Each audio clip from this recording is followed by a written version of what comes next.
Hey, Friendo, Steve here. Hey, Larson. And now that we are like a week out of AEW Revolution, it's about time Dave Meltzer got to his star ratings so that we could create content off them and react to them, Larson. I see today you have some assistance. I didn't know this was legal.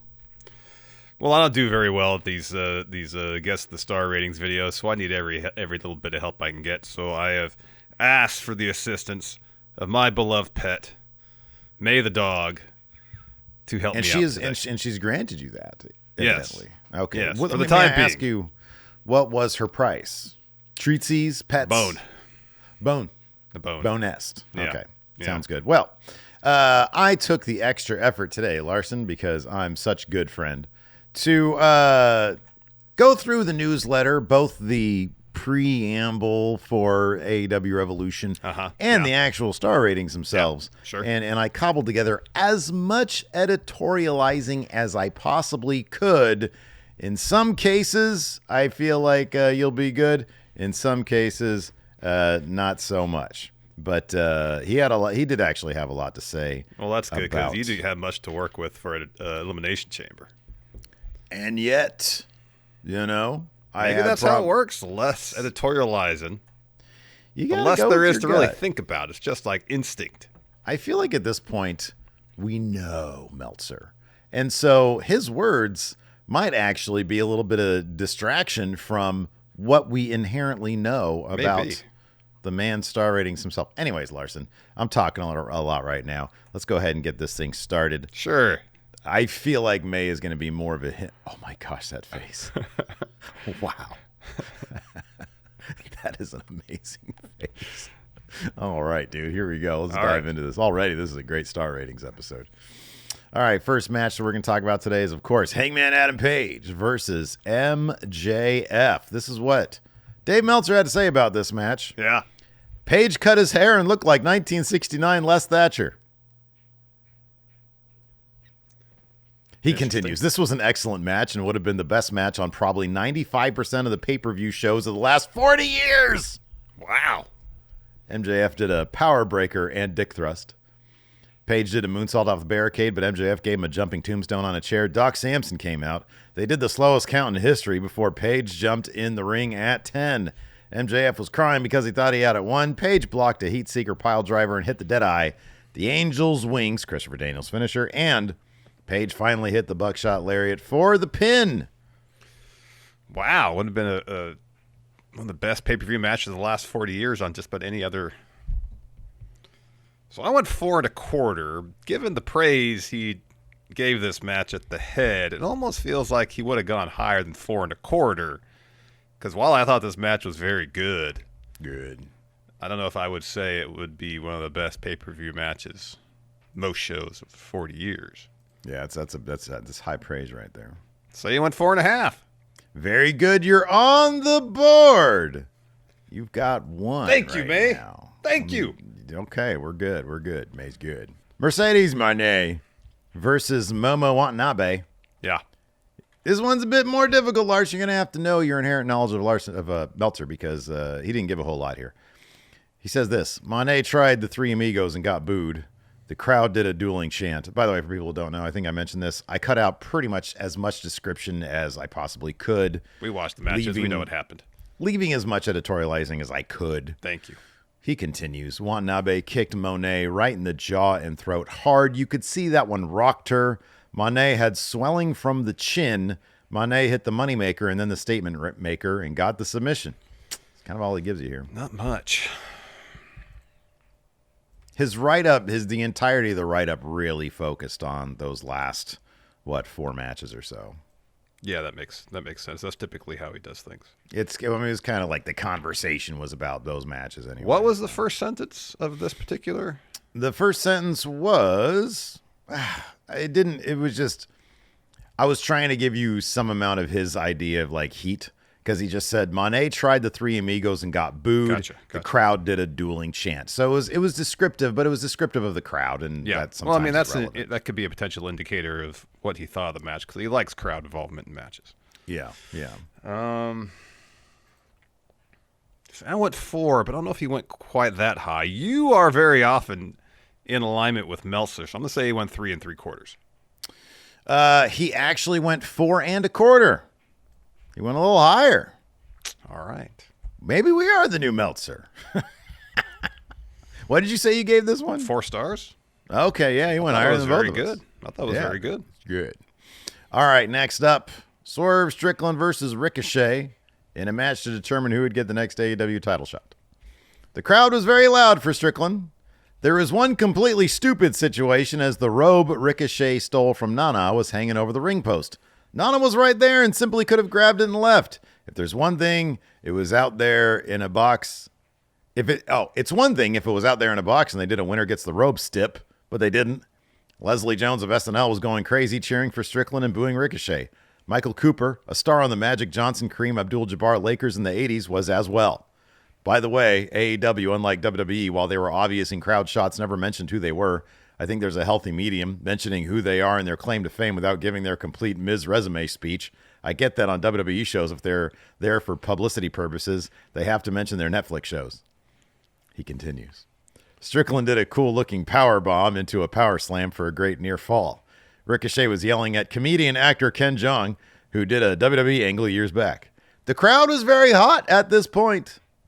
Ricochet hit Vertigo for a near fall. Nana and Ricochet started fighting over the robe. This allowed Strickland to do an O'Connor roll for a near fall. Strickland then hit 2 house calls for near falls before getting the pin with a JML driver. After the match, Strickland handed Nana his robe back. Just a super match. It was super. It was super. Has entered the Meltzer lexicon, Larson. So I think I gave this 4.5. I did give it 4.5. Gosh, but he didn't say about this match what he said about the first match, which he gave 4.5, about it being on any other card like the best match of the pay-per-view.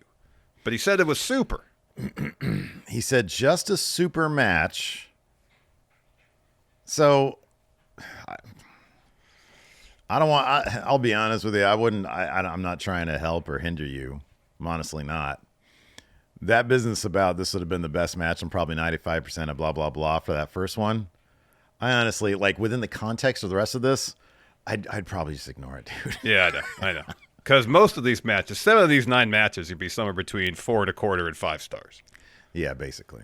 And the tag match and the main event obviously won't be in that range. Mm-hmm. So also just try to find what quarter star increment to land. I'm going to say 4.5. That's what I gave it.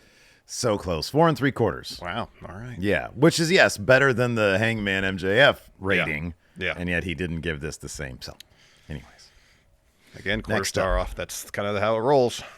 Next up, Kazuchika Okada pinned Brody King to retain the Continental title.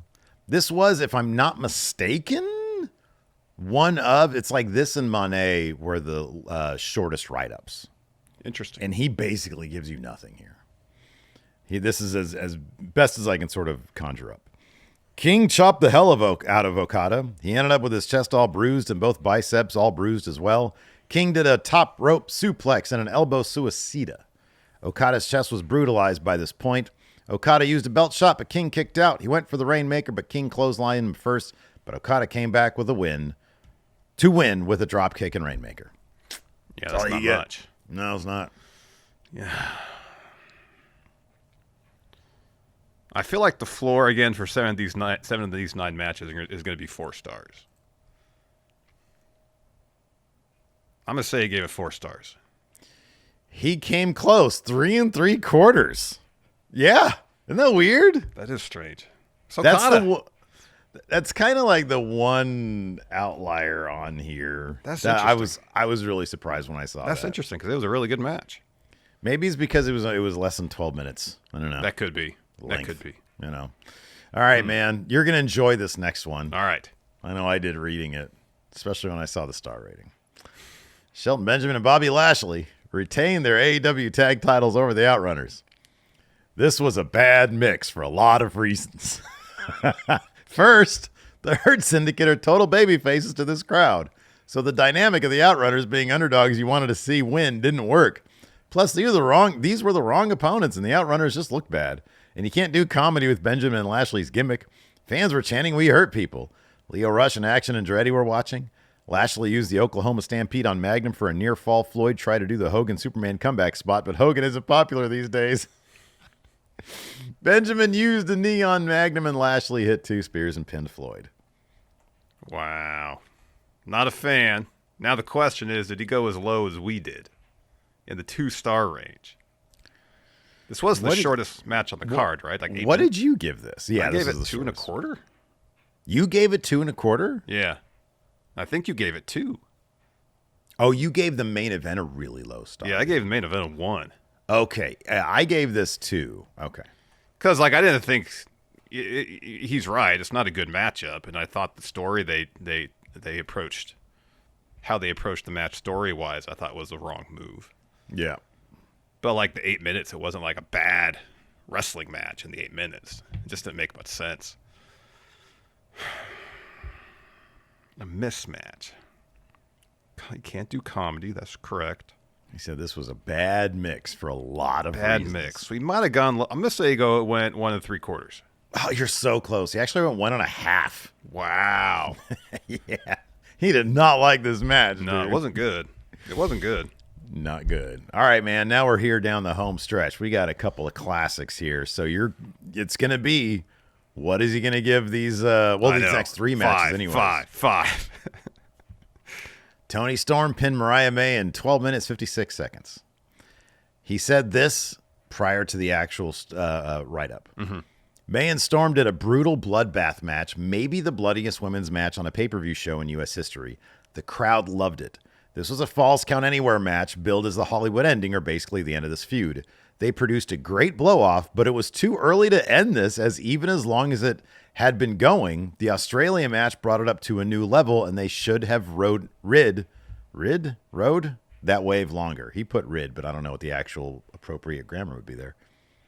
They should have rode that wave longer? Yeah, rode. Doesn't sound right. In the actual write-up, he says, May gave Luther a low blow and drop-kicked him over the table, and he took a great bump. May used Storm Zero on the steps. Storm got up covered in blood. Broken Glass entered into it, and they both put their taped fists into broken glass for a Taipei deathmatch spot. There was tons of broken glass on the mat. May ended up bleeding. May used a broken champagne bottle to the crotch and was biting. Storm got the shoe, which got the biggest pop of anything due to the storyline. May was running away. After the pin, the screen flashed a "The End" sign, which got a big pop. I'm not a fan of this stuff with men or with women, but they had what is likely, if AEW presents its history right, with their all-time classic women's match. I think he was trying to say this is an all-time classic women's match. Yeah.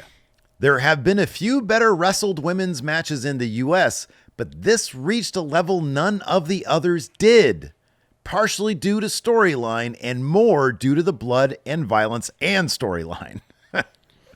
You know, if nothing else, this goes to show if you have the right story, all you need is 13 minutes. Yeah.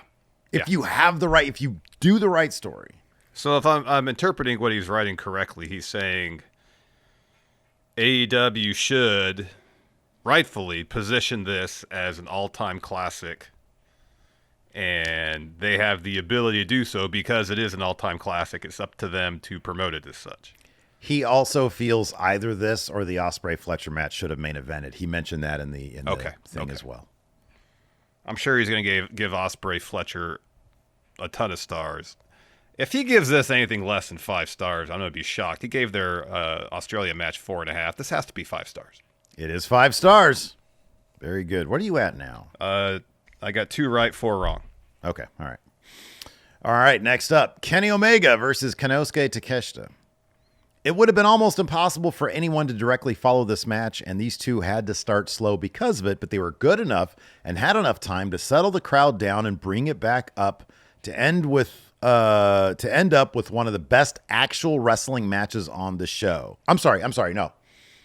To bring it back up to end up with the best actual wrestling match on the show. Most of the match was Takeshita working over Omega's stomach.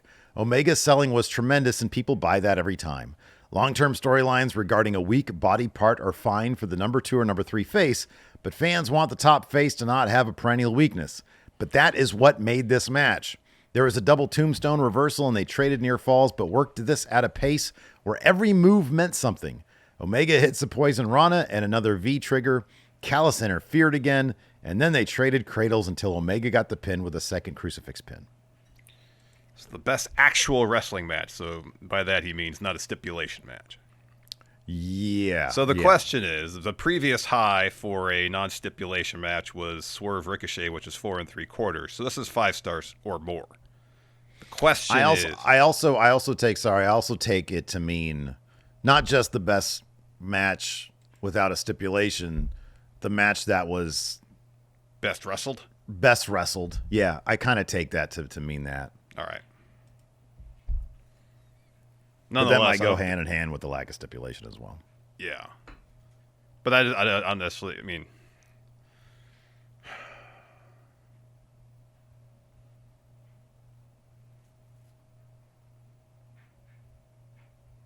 he's Kenny. He likes Kenny. He likes Takeshita. He said it was the best wrestled match. I'll say he gave it 5 stars. He gave it 5 stars. There you go. All right. 3 on the board. Here we go. Next up, Will Ospreay pinned Kyle Fletcher. This is going to be 5 1/4 minimum, I'd guess. Anyways, continue. He said this. It's a major... Okay, so this was prior to the actual write-up. Okay. It's a major quandary for the last year because this is not an isolated incident. Oh, he says it's within context of the entire show. Ospreay matches are so outstanding that it's very difficult for anyone to follow them because he's talking about Cope and Mox. And they've routinely been show peaks. In the past, the answer has been to make that person the main eventer and champion if people can't follow him. The show featured an amazing spot where Ospreay did a Spanish fly off the top of the cage on Fletcher. It was not the finish itself as Ospreay hit the hidden blade right after, followed by the deadly Tiger Driver, but it did set up the sequence. The move was nuts. Before the match started, because you just knew they were going to do something off the cage, it was kind of like that was brought up, and I was hoping no. I also know Cody Rhodes broke his foot coming off the cage, but whatever it was, I was hoping that wasn't it. Ospreay landed right on his hip and was limping badly after the match. As best we can tell, neither he nor Fletcher were hurt seriously. He's very lucky he didn't break a hip. The key is that the guy has a potential great career ahead of him, but the wrong injury that hurts his athletic ability will rob him of the special in-ring gift he has. That was all prior to the write-up. The write-up was literally all just description. He said this. I mean, I just wrote down the finish here, but we know the finish. Ospreay gave him a Spanish fly off the top. Fletcher said, "I hate you," and Ospreay used a hidden blade and Tiger Driver for the pin. It was also an incredibly long write-up, but there was zero editorializing. Okay. He loves Ospreay. Correct. Spends a lot of verbiage talking about how he consistently delivers the best matches on the card and it's hard to follow up and therefore essentially make him champion. Yeah. That's exactly what he's saying here. But there wasn't the superlatives that is usually associated with the Ospreay write-ups. What's notable is you're absolutely right. Not a lot of... He didn't really specify this match in particular. But sometimes he does that and he gives it like 6 stars. You know what I mean? Like, yeah. The opening match is, again, I'm not trying to put too much credence to it, but phrasing it as saying on any other card, this would be the best match of the pay-per-view, you know? Mm-hmm. Yeah. He loves Ospreay. He likes Fletcher. I'd be shocked if it was less than 5 stars. Because there's not a lot of superlatives, I'll say 5 1/4. You were on the right path. It was 5 stars. I was really shocked that he only gave it 5. Yeah, me too. Yeah. Because I would have been on the same kick. I would have said, "Oh man, 5 1/4." But the logic, you're on the right path to 5 stars. And on top of that, before we started doing these, you said 5 stars, 5 stars, 5 stars. Yeah, I know. I was like, oh, I should just count all those. I should have been like, "Yep, you got those 3 in a row." All right, man, we're down to the last match. Right, I'm curious to hear what he has to say about this one. All right, so prior to the write-up, talking about the issue at the main event, he said, "It was criticized for being too slow and too WWE-like. But after watching it a second time, it was clear the problem was following those 3 bouts. As in isolation, the wrestling was good. There were storyline twists involving the Christian Cage cash-in and a brilliant tease of Cage winning. But in the end, there is tremendous online negativity about this title reign by Moxley and the Death Riders angle. Fans were singing Copeland's song for the... Oh, then he goes into the actual write-up. Fans were singing Copeland's song for the entrance, but after the prior 3 matches, doing a wrestling match wasn't going to work. He describes the Yuta overbooking stuff. Both went down from a double clothesline spot when Wheeler Yuta came out. The idea was nobody knew who he would help, but he used the Basaki knee on Copeland. He threw the briefcase into the ring. Jay White attacked Yuta. He got the briefcase and went for a shot on Moxley, who moved, but he very clearly changed his direction to hit Copeland. I think the idea was you wouldn't know if it was meant for Moxley or Copeland, but the way it was done made it come across like it was deliberate on Copeland. While in the choke, Christian put a finger on Copeland. That was brilliant because he looked like that would be the pin, but Copeland kicked out. He tried it again, but Christian passed out from the choke.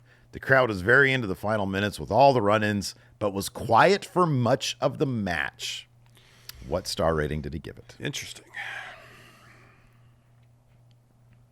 I mean, I kind of disagree with the premise that this was only received badly because it followed 3 excellent matches. It didn't help it.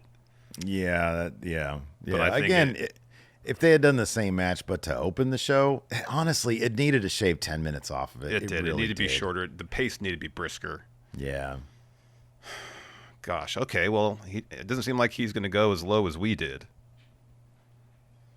He might, considering what he said, go higher than the tag match.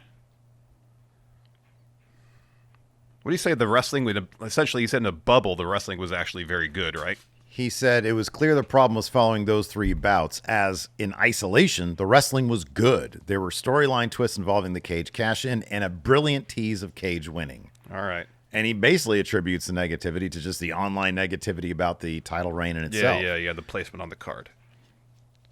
But he seemingly he tries to separate that from the actual match itself.